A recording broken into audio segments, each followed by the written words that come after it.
The spear barely misses Kael's throat. He drops flat against the frozen earth, heart hammering like a war drum, as the stone-tipped weapon shatters against the limestone wall behind him. His hunting party scatters into the twilight, 5 shadows dissolving into the skeletal birch forest. But Kael stays frozen, pressed against rock that still holds the day's feeble warmth. Across the clearing, silhouetted against the dying sun, stand figures that make Kael's blood turn to ice water. Not his people, not any people he's ever known. They are others, broader, heavier, their faces thrust forward beneath massive brow ridges that cast shadows over eyes burning with territorial fury. These are Neanderthals, archaic humans who inhabited Europe for over 500,000 years. And Kael's people have just walked into their hunting grounds. The largest one, barrel-chested, wrapped in thick furs, raises another spear. Kael can see the weapon's craftsmanship even from 30 paces. A leaf-shaped stone blade, edges flaked to surgical precision, lashed to hardwood with sinew. These beings are no primitive brutes. They are master toolmakers, apex survivors. And right now, they see Kael's clan as invaders. Kael's mind races through the past 3 moons of migration. His people, early modern humans, had traveled from the east, following mammoth herds through mountain passes still choked with glacial ice. They sought refuge from failing hunting grounds, from starvation that had already claimed his sister's infant and 2 elders. They thought this valley, with its cave systems and minams and reindeer trails, was empty. They were catastrophically wrong. A guttural call echoes through the forest, not language, but something close. The Neanderthals are communicating, coordinating. Kael's grandmother had whispered stories around dying fires about the thick people of the western lands, but he dismissed them as myth. Now those myths carry spears and move with lethal purpose through the underbrush. He needs to run, but his leg is pinned beneath a fallen branch, and the sound of snapping wood would betray his position instantly. The Neanderthal leader advances, each footstep deliberate.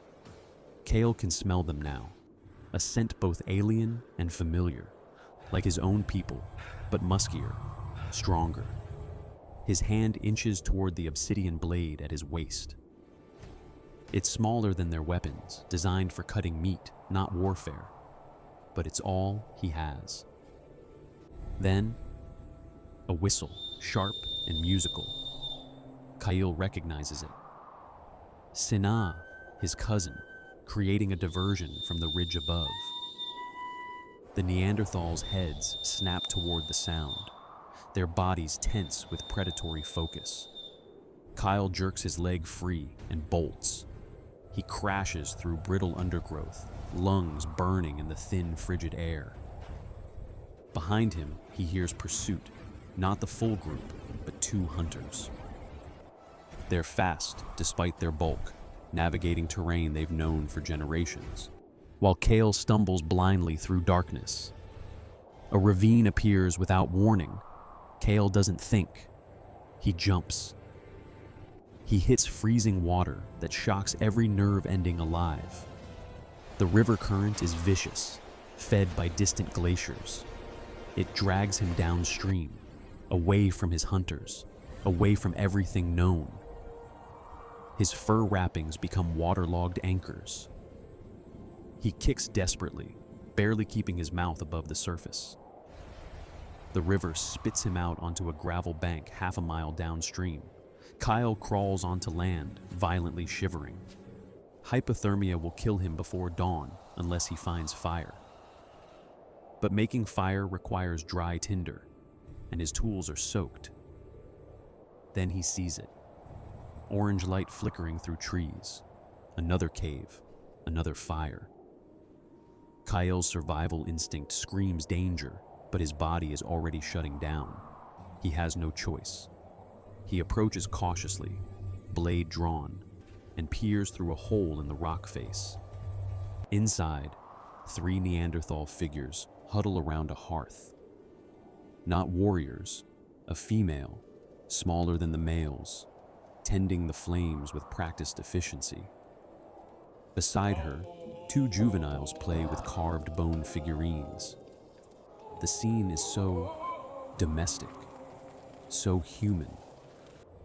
The female looks up. Their eyes lock.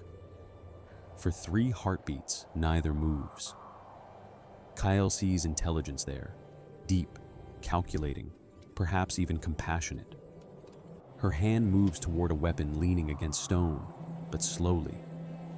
Not with aggression, with caution. She could cry out, alert the males who must be nearby. Instead, she studies him with those deep-set eyes, perhaps making the same calculation he is. Is this creature threat or fellow survivor? Kael backs away slowly, hands raised. He points to himself, then the river, miming cold. The female's expression doesn't change, but she doesn't call for help either. Then, impossibly, she nods toward a smaller cave entrance, separate from the main chamber. A gesture hide there. Kael doesn't question it. He slips into the secondary chamber just as male voices echo from the forest. The hunting party returning. He presses himself into shadows, shivering uncontrollably, listening to guttural conversation in the main cave. He can't understand their words, but the rhythm is disturbingly human. The female says something sharp. The males respond with what sounds like questions, then laughter. Eventually, the conversation dies down. Kael smells cooking meat, reindeer, from the scent. His stomach clenches with hunger. Hours pass, the fire in the main chamber burns low. Then, a figure appears in the entrance to Kael's hiding spot. The female. She carries a stone bowl containing hot embers and dried moss, and a strip of cooked meat wrapped in leaves. She sets them down carefully, just within his reach, never taking her eyes off him. She speaks, words he doesn't understand, but her tone is clear. This is mercy, not friendship. Tomorrow, you leave. Kael nods slowly. She disappears back into darkness. He huddles over the embers, building a small fire, with trembling hands. The meat tastes different from his people's preparation, different herbs, different smoking technique, but it's fuel for survival. As warmth gradually returns to his extremities, Kael's mind reels with questions. Both species belonged to the same genus and shared common ancestors, yet they were locked in competition for the same territory, the same prey, the same resources. His people possessed advantages: lighter frames, better endurance, more sophisticated projectile weapons, larger social networks that allowed rapid information sharing. But the Neanderthals had intimate knowledge of this land, superior strength, and survival strategies refined over hundreds of thousands of years. Neither species was going to surrender easily. As dawn light begins filtering through cracks in stone, Kael understands something fundamental has shifted. This is not just about territory anymore. This is about two human species occupying the same space, making the same calculations about survival, both capable of mercy and violence. He extinguishes his fire and moves toward the cave exit. Outside, fresh snow has fallen, erasing yesterday's bloodshed beneath a white shroud. Somewhere beyond the trees, his people wait, if they survive the night. Somewhere behind him, the Neanderthal female tends her fire, having risked everything to show compassion to a stranger. Kael takes one last look at the cave, then begins walking east, back toward whatever remains of his clan. The valley stretches before him, beautiful and merciless. Two species, one landscape, and only one will inherit the earth. What happened next changed humanity forever. Subscribe to discover how this deadly rivalry shaped the very DNA in your body today. Hit that notification bell. You won't believe what ancient bones just revealed about your ancestors. Share your thoughts in the comments below. Thanks for watching and see you in next chapter.